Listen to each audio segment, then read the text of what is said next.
Hello. So after atong sa office supplies, gisugo ko ani magpalit ana oh. So adto ko sa mga hardware no, uban ako ang van. Kay mga kauban nako napot sila gipanlakaw. So ana nakaabot ko sa detiban, di ako nakapalit. So murag bago na po ko nag-abot yung napita mo nang nag-video no pud ko. Kabalo kaning tagaw. Di mo ko galag di kay kuan butuan. So mo na yung dapitan no sa detiba no. Ako kabalo nga nade ko igagaw diri dool daw da sa to. Kanang da sa may putasan. Wa ko kabalo. So mo po ko agi na po ko sa ilang tulay.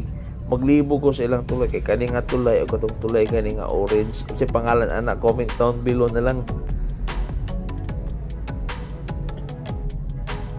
Namo ko inaagian nga tulay nga padulong ko dito sa The Rowens gani katong simbahan gani nga karaan.